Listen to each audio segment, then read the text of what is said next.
Intercepted transmission, Virex 6 Jungle Sector, local timestamp 0300 HRS. He's not using thermal. We can't track him. Spotter secured. Moving to extraction. Wait, something just. Silence followed. A long, hollow pause where the static crackled louder than any scream. Then only breathing. Fast. Ragged. Terrified. He's here. The feed cut. John Harrow stood motionless beneath the jungle canopy, sweat beading under matte black camo paint. His rifle, a matte steel relic of ballistic design, rested against his shoulder like a living extension of his spine. No HUD, no active scans. Just eyes. Human eyes. He counted each breath like a metronome. One inhale, one exhale. Again. The wind whispered through carnivorous vines that drooped like silent observers. This planet never slept. Neither did he, not anymore. A soft chirp pulsed through his earpiece. One tone. Not Elise's voice. Just the encrypted signal she programmed. Alive. Captured. Wait. He didn't move. Not even to acknowledge it. 2 days earlier, Central Command briefed him in orbit over Virex 6. Standard recon, they'd said. Confirmed rumors of illegal weapons trading in a demilitarized sector. Just eyes on the ground. No firefights. No theatrics. They knew who they were talking to. Or maybe they'd forgotten. The brass called him Harrow. Everyone else whispered another name, White Feather, a battlefield ghost with no confirmed thermal signature and too many confirmed kills. But John hadn't fired a live round in 5 years. Not since the Duran massacre, when a simple miscalculation leveled an entire colony block. His round hit true. The politics didn't. Now they sent him back, dangling Elise Thorne in front of him like a lifeline. She was his spotter, his closest tether to humanity, and the only one who ever saw him before the war turned him into something useful. He remembered their last interaction. In the hangar. She looked at him like he still had a soul. You ready? She'd asked, voice calm, eyes alert. She always looked through things. Through people. Through him. John just nodded. You don't have to do this. She'd continued. You're not obligated. He had turned away. Obligated wasn't the right word. He was conditioned. Now Elise was gone, taken by Galactic Marauders operating under Council blind spots. Pirates with jurisdiction loopholes. Savages dressed in salvaged exoarmor, armed with Council-issue rifles they weren't supposed to have. And no one would lift a finger, not with treaties wrapped in red tape. But John wasn't part of the diplomacy corps. Not anymore. He crouched low, knees sinking silently into the humid earth. A Marauder scout moved along the ridge 20 yards ahead. Careless. Young. Green. Relying on scanners that couldn't read him, John had hacked their signal signatures hours ago. The boy never heard the silenced crack of the custom .408 round. The body dropped before the sound reached the next breath. John exhaled. Just once. Then vanished deeper into the undergrowth. Across the sector, Commander Skarn of the Marauders barked orders to his lieutenants. His tusks gleamed beneath the floodlights as he glared at Elise through a cage of molecular iron. You must be very important to him, Skarn hissed. He keeps killing my men one at a time. Doesn't even steal gear. Just removes them. Elise didn't flinch. Her eyes tracked the console on Skarn's belt. She knew John was watching. Somewhere out there, behind trees, under roots, above leaves, he was already in position. You're afraid, she said simply. Skarn laughed. Of your ghost? Please. He'll come. You'll scream. Then he'll scream. Everyone screams eventually. No, Elise replied. He doesn't scream. He finishes. Back in the brush, John scaled a crooked vine-laced cliff using bare hands and quiet curses. Every movement was precise. Efficient. Lethal. His rifle remained slung as he reached a narrow ridge that overlooked the Marauder compound. The spot was familiar. 6 years ago, Elise picked it out as a potential overwatch point for a separate op.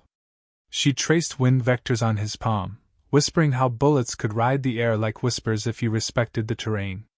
He never forgot. John lay prone, scope raised, finger resting just behind the trigger. The camp bustled with movement. Skarn's troops laughed, drank, and argued over guard shifts. They hadn't lost enough men yet to feel fear. But they would. Soon. He didn't aim at the cages. Not yet. He wasn't after rescue. Not tonight. He targeted their morale. At exactly 0300, a Marauder rifleman at the eastern watchtower spun mid-sentence. A neat hole opened between his eyes. 2 seconds later, a fuel generator on the far side of camp exploded. John's makeshift charge buried hours earlier finally triggered. Lights failed. In the chaos, John marked 4 more silhouettes. Each drop was methodical. Controlled. 1 per breath. The camp was screaming now. But not him. Commander Skarn stood motionless in the dark, snarling orders, his voice cracking. "He's here! I want infrared scans! I want dogs, hell, I want witches! Find him!" Elise leaned forward, blood dripping from her split lip, and whispered, "He's already inside your perimeter." Skarn froze. John's bullet missed him on purpose. Just enough to whisper, "This is the warning." The jungle had a rhythm of its own, quietly pulsing beneath the mist, wrapped in moisture, layered in unseen life. On Virex 6, even the wind slithered. Everything moved like it knew it was being watched. John Harrow didn't move at all. He lay motionless in the crook of an ancient tree, wrapped in ghillie netting laced with native flora. His heartbeat was steady. His eyes never blinked. The jungle had claimed him, and he'd let it. Not because it gave him cover, but because it gave him purpose. Beneath him, the Marauder patrol stumbled through the underbrush, bickering, scanning. Their helmets glowed faintly, enough to light their faces, enough for John to mark them for elimination. 3 hours had passed since his warning shot. They still hadn't found him. Because they were looking for a soldier. He was a consequence. Inside the compound, Commander Skarn gripped the edge of his hollow table until his claws scraped metal. The camp reeked of tension, acrid sweat, old fuel, and fear. Since the night attack, 5 men had vanished without a trace. No alarms. No body heat. No trails. The whispers had started, of a Terran wraith who hunted without noise, a name old enough to be myth, White Feather. "He's not a myth," Skarn muttered to himself. One of his lieutenants, a jittery Zarlek brute, approached with a data pad. "Sir? Another squad failed to report. Southern Ridge. No response to pings." Skarn snapped the pad from his hands. "Deploy recon drones. No more foot patrols. He's baiting us." "And the prisoner?" Skarn turned to the cage. Elise Thorne sat cross-legged on the floor, her arms bound behind her back, one side of her face smeared with dried blood. Yet she smiled, calm, deliberate. She was watching. Listening. Mocking. "Speak," Skarn demanded. "Why hasn't your ghost come for you?" Elise blinked slowly. "He doesn't do rescues," Skarn growled. "Then he'll watch you die." "No," she said. "He'll let you think that. That's how he works." John stalked the outer perimeter like a rumor, made flesh. One Marauder wandered too far from his squad. A blade, not a bullet, ended the man's search. Silent. Efficient. John knelt over the body, extracted the encrypted comms node, and wired it into his wrist pad. Static bloomed. He scrubbed it with an old Terran cipher, long since disavowed. Elise's earlier burst transmission was there, buried beneath the clutter. "You won't like what I learned. Council-backed. Unauthorized weapon trials. They used me to confirm." "John, they knew." His jaw tensed. Council-backed? That meant Earth Command knew too. The recon mission was a front. Elise was bait. He was the contingency. Just like old times, Only now he wasn't naive enough to think he mattered to them. But she did. Back in the cage, Elise shifted slightly, straining against the bonds at her wrists. A Marauder sentry passed, smirking. She waited. As soon as he rounded the corner, her hands moved, deft fingers pressing against the micro-wire loop she had snagged from his boot hours ago. Slowly, methodically, she worked it into the lock of her cuffs. The guards underestimated her. Everyone always had. But she trained with John.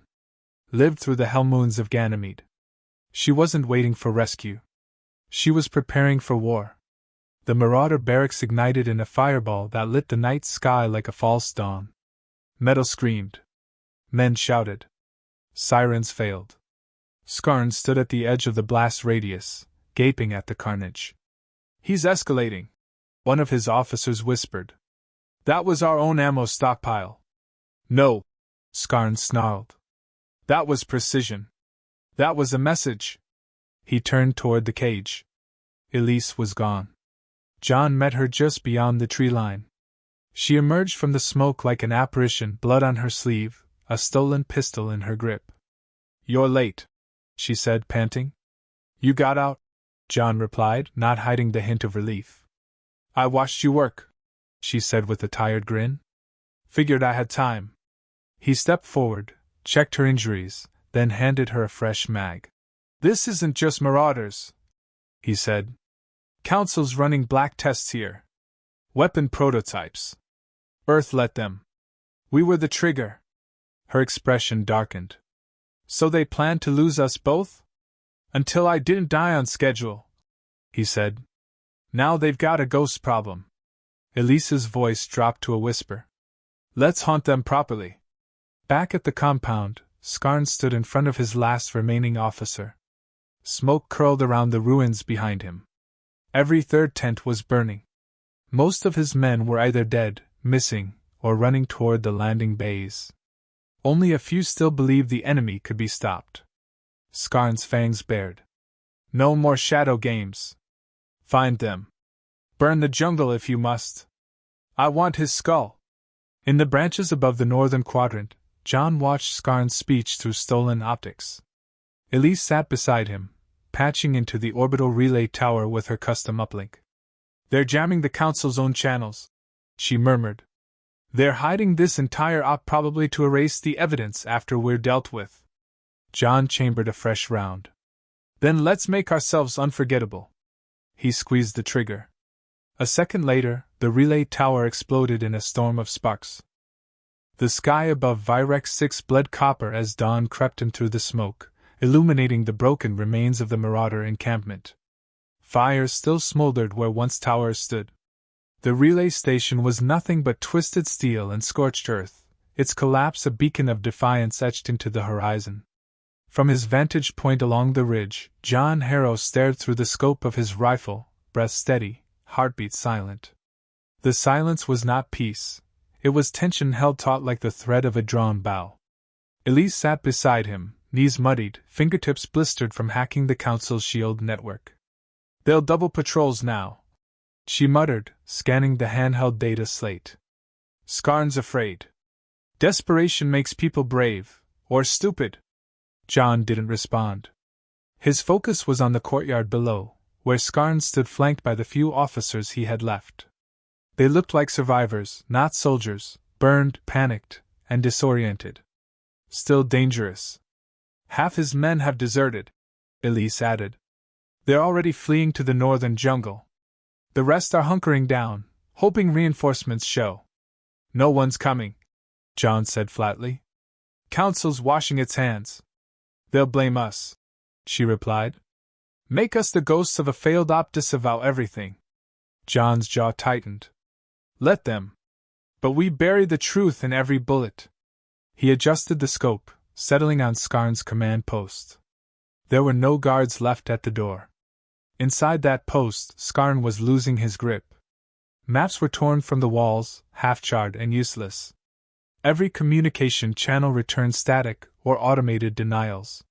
He slammed his fists onto the console, snarling. "I want both of them dead." He spat. "No warnings. No talking. End this." The last officer in the room shifted uncomfortably. Commander, the sniper is. He's just a man!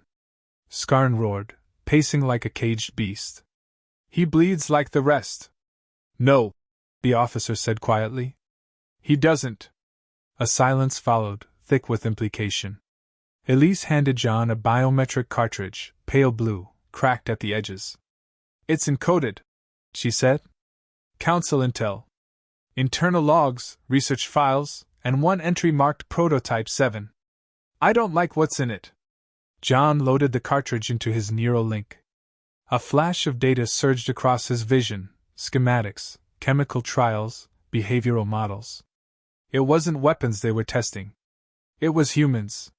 Soldiers stripped of empathy, wired for instinct. Unkillable assets with suppressed memory and pain thresholds buried under chemical restraints. John blinked the data away. They wanted to recreate me. No, Elise said, voice trembling. They wanted to control what you became. For the first time in years, John felt something unfamiliar burn in his chest. Rage.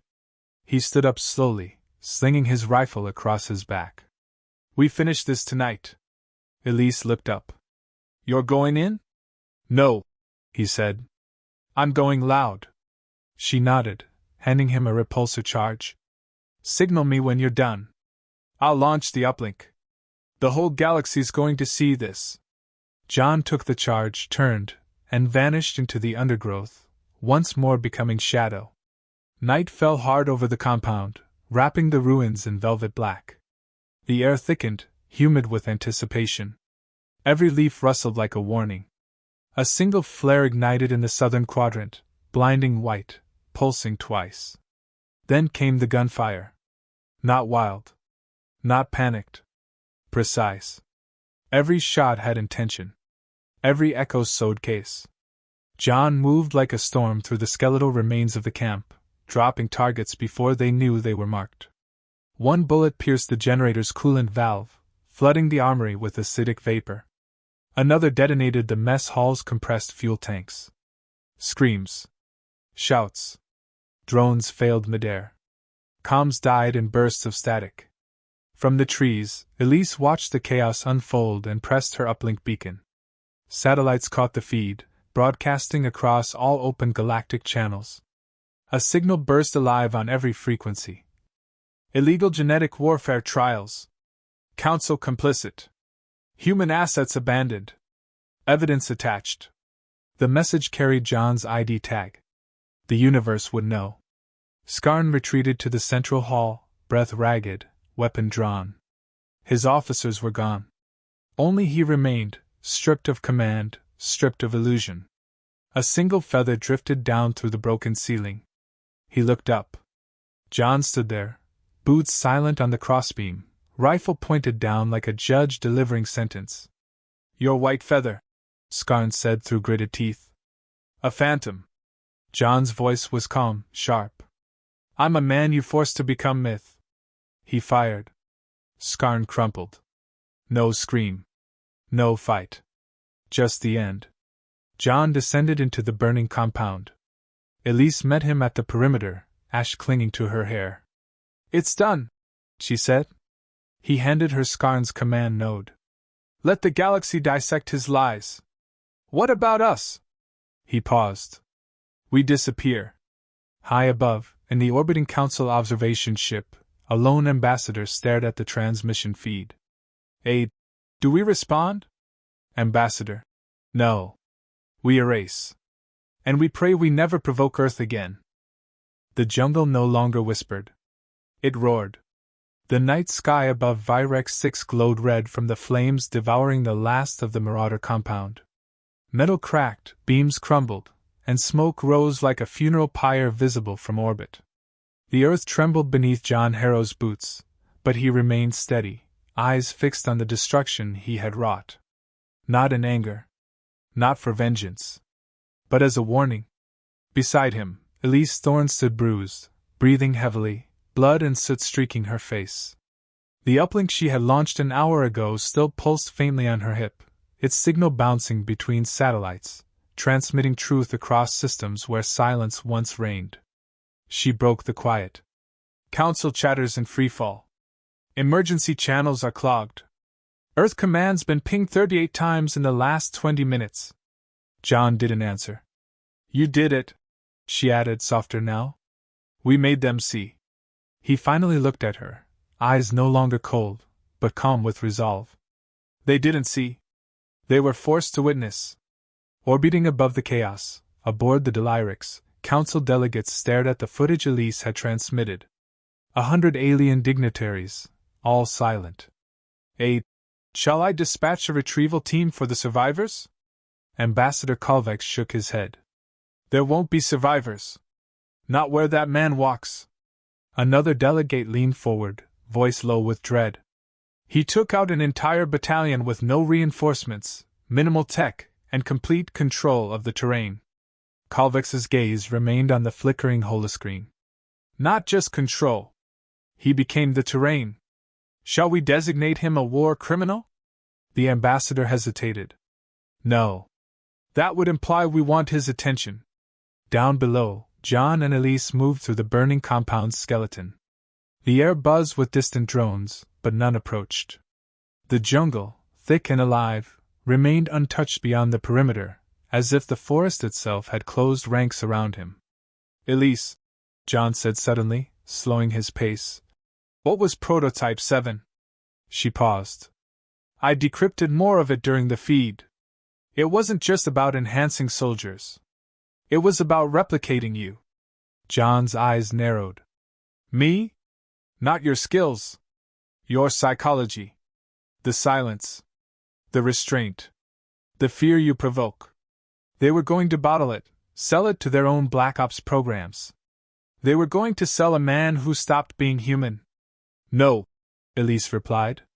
They were going to sell the idea of a man who refused to become what they wanted. A long silence stretched between them. The fire crackled. Somewhere in the trees, a native predator gave a low, guttural growl. John looked away. Then we make sure they never bottle it again.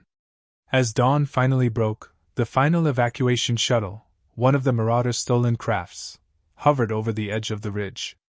Its pilot, a low-ranking tech barely old enough to shave, had survived by hiding beneath a wrecked transport. When he saw John approach, rifle slung, face unreadable, he dropped his weapon and raised trembling hands. John stared at him for a long moment, then turned his back. Let him go, he told Elise. He'll carry the story farther than our bullets ever could. The shuttle's engines howled as it lifted off and vanished into the clouds. A week later, on a moon orbiting the neutral world of Carlis, a small bar played a newsfeed on a cracked holoscreen. The patrons, traders, smugglers, a few off-duty mercs, watched in silence as a human general made a broadcasted statement. We do not condone the actions taken by Agent Harrow. However, the Galactic Council's involvement in unauthorized biological trials is being formally investigated. Earth will no longer ignore incursions against its citizens. Consider this matter closed. In the background footage, the words, White Feather was here, flashed briefly across a burned wall. A symbol. A signature. Elise sat alone at a cafe along the eastern pier of a trading station, sipping synth coffee as automated traffic buzzed overhead. Her terminal blinked, an encrypted message. He's safe. Off-grid. Somewhere warm, probably miserable. Won't say where. But he said this. Tell them I was never the weapon. I was just the line they kept crossing. She smiled. Far from the core systems, beneath the shade of colossal trees on a quiet jungle moon with no name, John Harrow leaned against a moss-covered rock and stared up at the canopy. He held a white feather between his fingers, weathered, nearly translucent. He didn't need it anymore. He let the wind take it. They thought taking the spotter would stop the sniper. They forgot. She was the one who made him aim true.